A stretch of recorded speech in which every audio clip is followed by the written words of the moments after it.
Hi, welcome to Still Alive, where we don't like to die before we die. And today we're going to talk about me. Yes, today I'm going to give you a no-holds-barred Stoma Survival guide with my honest insights, especially for new ostomy bag users like me. He likes to use me. I might be using some language which you'll find a little bit uncomfortable because different people have different sensibilities, don't they? Yes, I'm a very sensitive because I'm Italian. No, he's not. This is Bert the Stoma bag, everyone. He's full of shit. That's a typical of you British people. You're very rude. Yeah, we're much less afraid to step way over the line when it comes to language, whereas the more stereotypically brash and open Americans are remarkably reserved and censored in their use of coarse language. It's a generalisation, I know. Generalissimo! Now, I've watched a few ostomy videos. There are way more Americans making them, and they're all super positive about what you can still do while using an ostomy bag.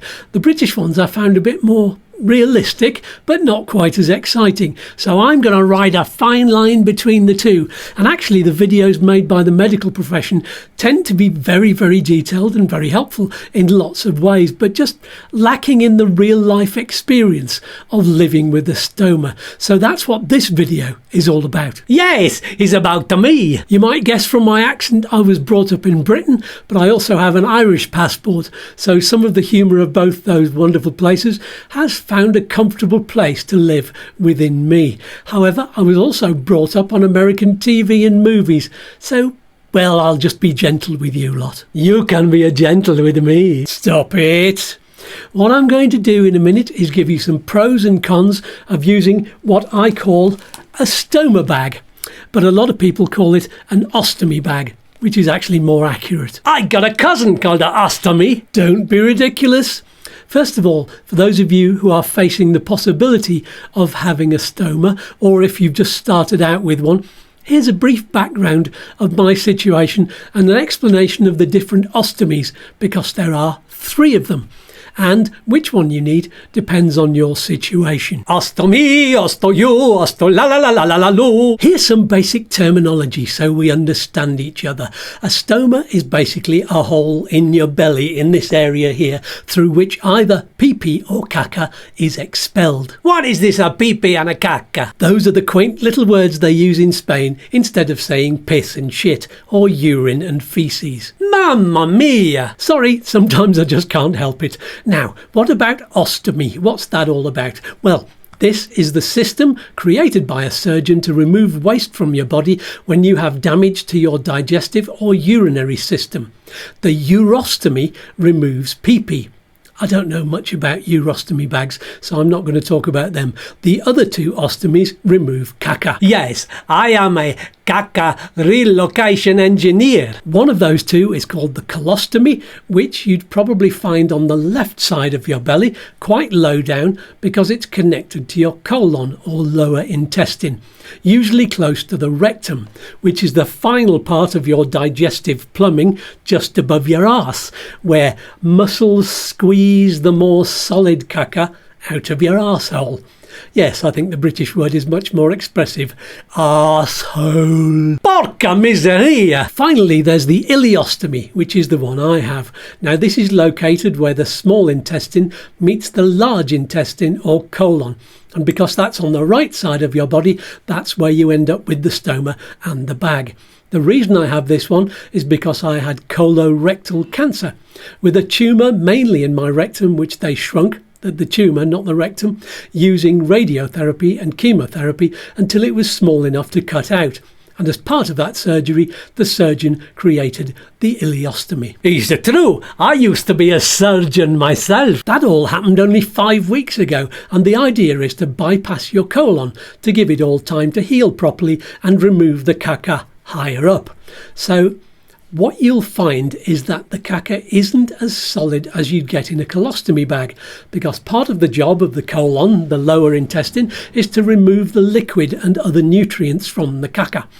I'll tell you more in the pros and cons later on about that, but it's worth knowing you should probably take some good quality multivitamins to replace what you're losing with the liquid that leaves your body too early.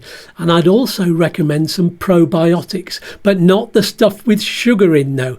Avoid that for many reasons. I'm also diabetic, so it's even more important for me to avoid it. I'm a sweet enough already. You may have noticed I said a moment ago that my ileostomy is there to give my colon and rectum time to heal, and you'd be correct in deducing that this is a temporary measure. Hopefully, if all goes well. And the plan is to reverse the ileostomy and reattach the two pieces of intestine so that I can once again shit out of my arse.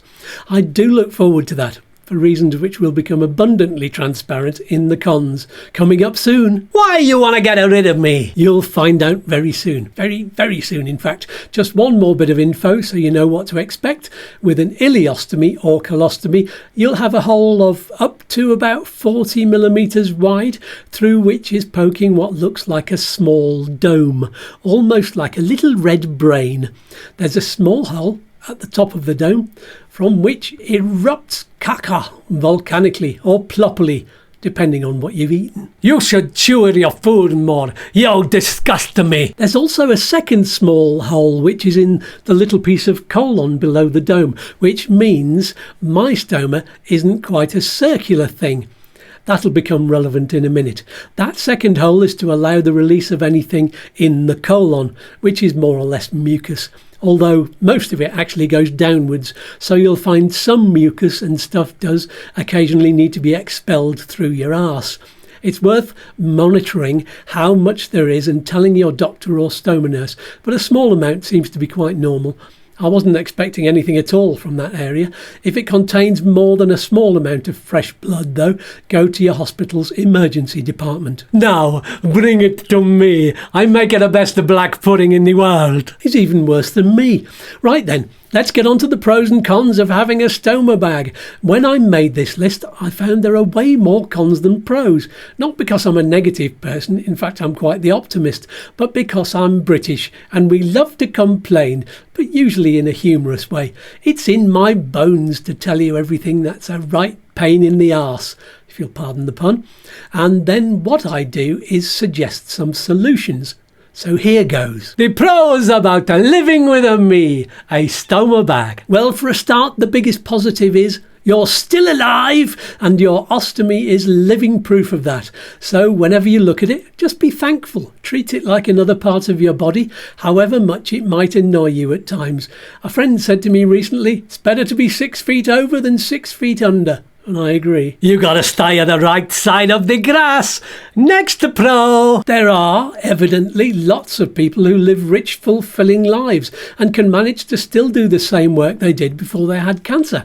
The bags are very strong, and the more you get used to them, or so I'm told, the more it becomes second nature to have them there.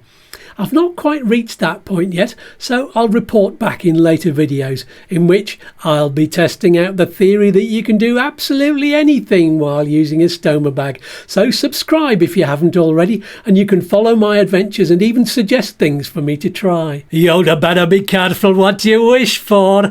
Next pro. Like I said before, a stoma gives your arse a rest, which has to be a good thing. I developed piles, that's hemorrhoids to you, during the lead up to my cancer treatment. They're not pleasant, and they're aggravated by too much sitting down and shitting, so it's great that I'm having a rest from that. I used to sit and read on the loo for hours as well, and now I've stopped doing that. Hooray and hurrah! Next pro. Clothing. If you wear appropriate clothes, your bag can easily be hidden. But if you're fashion conscious, unlike me, you can find ways to disguise this rather medical looking bag of shit. Some of which, like mine, are transparent on the front. I don't know if you can tell, but the back's opaque, front is transparent. They're not all like that, and but if you have one like that, you don't really want to be showing the contents to everyone, do you? If you want to find out more about hiding your bag, then maybe you should watch some of the American videos about it, of the people who are very much conscious of the way they look and the clothes that they wear. British people, especially men, tend to be much more likely to just whip out their bag in the pub and wave it in people's faces. I get tempted to do that myself sometimes, but so far I've held back, and occasionally I ask people if they want to see it. So far, no takers. People can be a bit squeamish. My mate Chris, who's been translating for me at the hospital, can't stand to look at the stoma or any of my wounds. He hates hospitals, which makes him even more of a hero to me, because in spite of that problem he still goes the extra mile to help me. I like to go an extra 10 miles because I'm strongest runner in the world. Next, bro. Do you know what? Having a stoma is like having a front-facing arse that you can aim with. And although you don't know when your caca is going to come out of that hole, you do have a hole at the bottom of the bag. Let me just demonstrate. What you have to do is open this thing here, which is Velcro, and this is the end of the bag, and you can go like this. There's the hole. It's like a talking mouth. And so you open that up for emptying into the toilet, and if you use it like a piping bag and squeeze it just right, you can get quite a forceful stream of shit coming out, and you can really make the shit hit the fan. Ha ha ha. So plenty of fun to be had there. See, told you I was an optimist. You is more of a bottomist. Next, bro. Now, I'm not all that good at starting conversations when I'm in a group of people, or one-to-one either for that matter, unless I've got a video camera with me. But cancer and stoma bags are such rich topics, you can really get your teeth into them. And there's the added advantage of, if you realise you don't like the person you've been talking to and want to get away, just whip out the shitty bag and start showing them how to empty it. Abracadabra, they're gone. Alakazam, I pull the hat out of the rabbit. Next, bro. And this is the final one before we get into the hilarious cons. This one's also very positive, because apparently there are loads of support groups to talk to. Some of these groups have names like Stomates. Very good. And you can get help with everything to do with your stoma or ostomy. So on the good side, plenty of people to talk to and share positivity about your condition. On the not so good side, it does mean that there are so very many people using an ostomy system because of cancer that it makes you think about how many people are suffering and dying because of cancer. So if I can lay out one suggestion for all of you, it's to encourage everyone, your friends, your enemies, whoever, to have regular medical checkups and not to wait if they find something odd. This is one condition that really won't wait to kill you or put you through unnecessary and painful treatment that you could have avoided it, by just a simple quick checkup. Spread the word. Shout it from the rooftops. I no got any rooftop, but I can blow my top. Okay, now on to the cons. Let's find out what I think are the negatives about having a stoma. Hold on to your hats. This could get shitty. You are the shitty.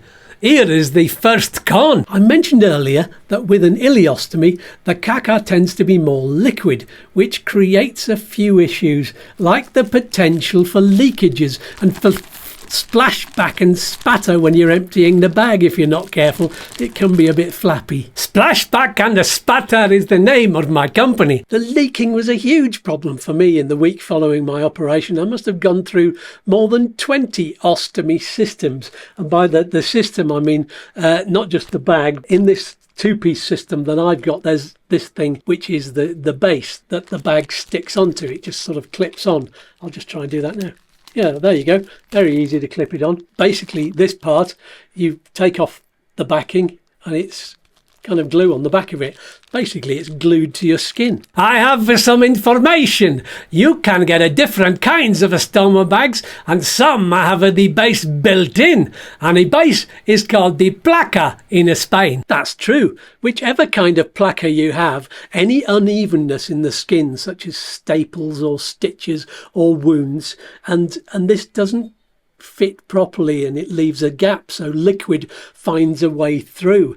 That week in hospital was a nightmare of leaks and desperate attempts to find ways to seal the placa to my skin with extra sticky stuff and paste while I lay in the liquid poo, unable to move. Oh, he's a very romantic. No, it wasn't. Fortunately, since I got home, I haven't had a single leak. My wounds are healing, all the staples have been removed, and I'm able to easily change my bag every day.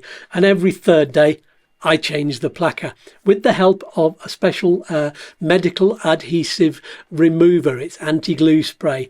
I've only ever had the placca removed once without this, and the nurse, it was at my local health centre down here, she didn't have any in stock and I'd forgotten to bring mine, so she did it, but she did it really slowly as if to try and stop the pain, but actually it made it worse. It just maximised the agony. It just took longer and longer to do it. And trust me, you don't want to try it, especially if you have some air on your belly, and I shaved mine, which made it come out thicker. So it's just, oh, it was awful. Oh no, you're gonna make me faint. Next gun. In the instruction manual for stoma bags, it suggests you sit down on the toilet to empty your bag. This is totally impossible. Just try it yourself. Sit back as far as possible on the seat.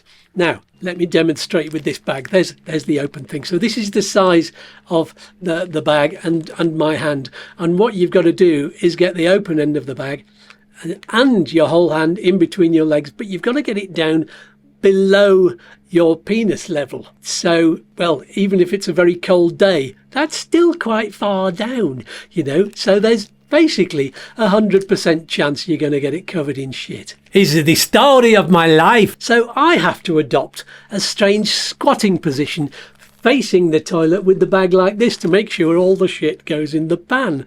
And if I stood up straight, it would be like Niagara Falls and it would just splash everywhere. Excuse me. So far, I'm just getting wind thinking about it. So far, I can't trust myself to keep my undies pulled up, underneath the bag. So, or my trousers for that matter. So I'm basically naked from here where I've pulled my t-shirt up to the undies and trousers that are around my ankles. And that's okay when I'm locked in my own bathroom at home. But elsewhere, there's no guarantee of door locks or other privacy measures. Embarrassment or the potential for embarrassment can make you wary of lots of situations. I'm never embarrassed because I'm brilliant. Next con. Having to carry round my own extra thick toilet roll to clean up is better, and make sure it's all set up in advance of opening the bag, because one hand is going to be holding the bag. And it's not easy to hold a piece of toilet roll and tear off single or double strips of them at the same time, is it? I can do it with no hands. Next gun. The bag hangs down and slaps against your bollocks like it's giving you a sarcastic round of applause. With me, it sounds like a ringing a huge bell. Next gun. You cannot imagine how tricky it's going to be in a public toilet just emptying the bag, let alone changing it if there's a problem. I don't have to imagine. I am the bag for everyone and I have seen everything. Next con. You see, there's nowhere in a public toilet cubicle to set up what you need for changing the bag. At home, I have one of these great big pads. This opens up to quite large. These are the sort of things they put underneath you in the hospital to stop the bed getting wet, but I use them to stop just to catch all of any of the drips that happen. And you'll need things like this for cleaning, these cloths that if you wet them, they've got soap in them. And also, I've got one of these mirrors that came with the pack that's like a compact mirror. And you might need a pair of the special scissors that they give you, which you use to cut out the hole in the placca, which is all measured out. As you can see, they've got different diameters of the hole in there, and lots of other things as well. You need some bags like this, some waste bags, so that you can lock up your poo, basically. And there's probably one or two other things as well. So there you go. I mean, that's what I use at home. And so imagine doing that. There's just nowhere. That won't all fit on top of the toilet cistern, and some cisterns are quite high up. And at home, as I said, I use that drip mat to catch any unexpected emissions from my stoma. And also because of that possibility, I always remove my shoes and socks, my trousers and my underwear, and there's no guarantee that the floor in a public toilet is going to be dry or clean, so there's going to be nowhere to put your clothes. And also, like I said before, what if the door won't lock or those automatic lights switch off while you're in mid-empty? Easy, no problem. I can fling it anywhere. Next con. Having to carry around 2 lots of all the kit that you need, including spare clothes, just in case. I bet they're not as stylish as mine. Next con. On an airplane, will this bag just expand or contract with the cabin pressure and explode or implode? And when you do go through something like extended turbulence, and this has happened to me, where they've locked the toilets for absolutely ages and they tell everyone to fasten their seatbelts around your swollen bag, and you have to relieve the pressure. What do you do? Did I tell you I am a fighter pilot as well? Next con. I'm beginning to think everything that he says is a con. Anyway, car seat belts, trouser belts, underwear elastic, all of these go right across where your bag is, or even the part where the stoma is. You keep strangling me. Next con. Your bag may be a reminder of the cancer you hope you've got rid of, but it's also a reminder it might return. If you have to get a stoma bag again, it could be permanent. Then I will be your bag for life. Next con. There's no guarantee your stoma will be reversed quickly. They told me 5 or 6 months if all goes well, but online it said it could be years. You say don't die before you die, but now you want to get rid of me. Next con. If you have a dog, you have to be constantly on guard against them jumping up and potentially damaging your stoma. Down, boy. Next con. How is it going to restrict me from travelling about? What if I'm on bumpy roads having a drive? Or what about if I'm out walking the dogs in the mountains? Will I always need to be close enough to a toilet, or can I sneak behind a bush to empty my bag? Do I really want to empty the bag where I'm walking, where other people might be walking? And some places there's just nowhere to shelter. But now for something hopeful. I need hope. Fill me up. This is a new era for me and still alive. I'm going to be getting out and about with Bert the Bag. That's Bertolini to you. It's not all going to be about Bert, by the way, but there are going to be more stoma videos to help you and hopefully amuse other users. No, he's wrong. He's all about me. One of those videos will be about how to attach your bag. That's one of the future videos I was talking about. There's quite a lot to know, and as I said, there are different types of bags and assorted accessories to make the whole process suitable for you. And I'll be testing out some kind of harness or belt. Actually, it's more like a cummerbund that goes right round you with a pouch in it. I've seen videos of people using them, especially to secure their bag for swimming. And I'll be wanting to go out gigging again soon, so I'll need to stop my bag flapping about while I'm dancing. I don't want to get into a flap. Anyway, that's all for future videos, so that's all for this video. If you found it useful or entertaining, then use the QR code in the corner to show your appreciation. Bertolini needs his pasta. I'll see you next Friday. Peace and love. Peas and a fluff. Let's do the still alive dance.